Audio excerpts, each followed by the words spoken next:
So our next question is for our panelists is, how would you describe your hope? I think we've gotten a little bit of a glimpse of your passion for this issue and how it fits in your ministry, but what is your hope in this conference for your ministry and also for the church?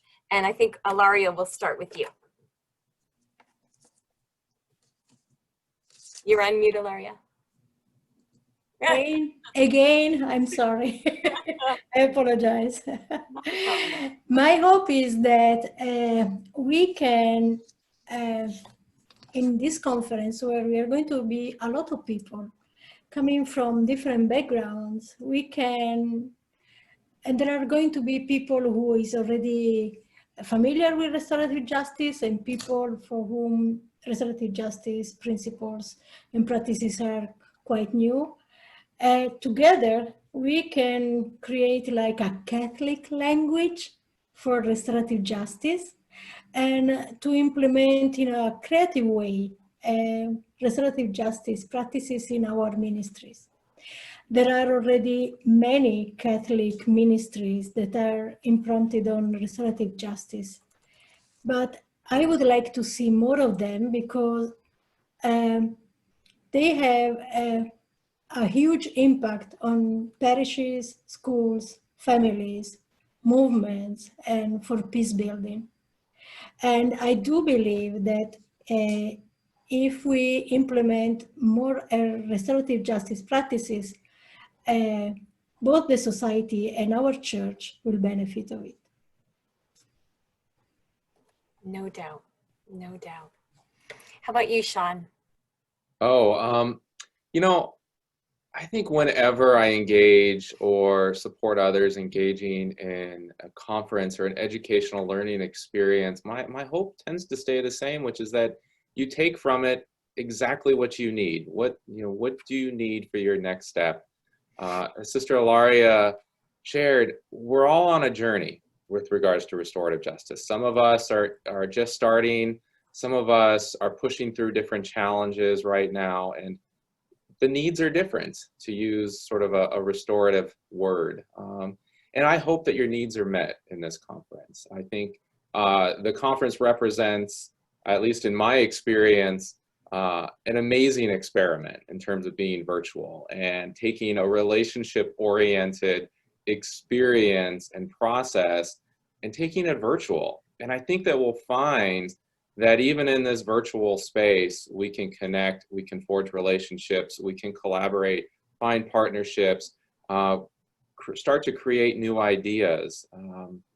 And I am extremely hopeful that we will be successful in that endeavor. And that's the movement of restorative justice that expands the globe and across faiths and contexts will be better off as a result of this conference. And that we'll each be a little more prepared to take up our small space within that movement and know that there are so many others out there that are pushing it along with us. So because there's some dark days in this work, there's some real challenges, and to know that there's a community out there that's in it with you is it's a helpful reminder. I leave these types of experiences often inspired by the work of others, and I am certain I will find that in this conference. Yeah, we're there to do what is ours to do. I think that's a perfect platform for us to think about those things for moving forward. Thank you, Sean. How about you, Caitlin? What's your hope?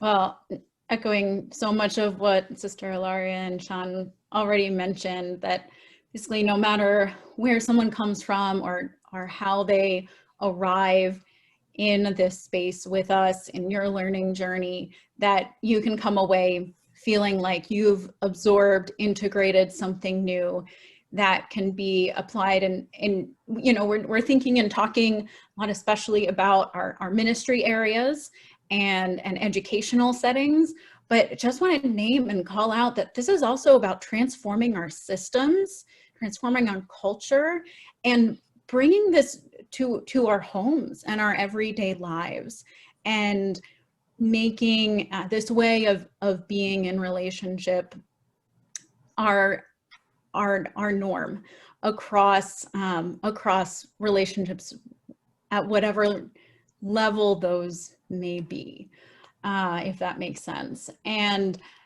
for us for what we take away to be both about the practical and the hands-on, and also about the big picture questions and challenging ideas, and how we're able to wrestle with those as we move both within the conference space and with one another, and as we go forward and bring this message back to our communities and our families, our institutions, and our systems. So one of the things that we've talked about a bit, and I really hope, is that as individuals and as a community, we can further cultivate and share some of the unique gifts that the Catholic tradition and ministry lends to, as Sean mentioned, the restorative justice movement and restorative justice practices across the United States. Thank you, Caitlin. And Fred. My hope for the ministry is that people, again, find something meaningful from it, that you go away. I mean, I've been to a lot of conferences in my 32 plus years of doing ministry, and a lot of times you can go to them and you can walk away and not do anything with that, or there's nothing that follows after that point. So my hope is that there's something you can take away from this and take back with you and use. I found that restorative justice is a very good fit for our Catholic beliefs, especially our Catholic social teaching. And what I find too is sometimes people don't even know about Catholic social teaching. So if there's anybody out there who doesn't, I hope this is a place they can find out about it. No doubt. All that implies. So maybe with some folks, we're just going to need to start there. Ilaria mentioned that people are going to come from different thresholds of their faith or places that they're in, and so it's going to be a different experience for everybody, which I think is great. Wherever you're at, whatever place you're in, that you'll be able to go from this conference and take it out and be able to do something with it. And whatever you do with it, at least from what I experienced, is lives will be changed. And remember, every time we change a life, it's not just that life that gets changed. It's the other lives that are around that life. It's usually not one person, but it's their family, their friends, community, maybe their enemies, from the victims to the offenders, from law enforcement to everybody in between is impacted by the effects of restorative justice. And so I'm hoping that somehow or another that's an experience that y'all can take back, and you know, we can start changing the country right now after this. So Agreed.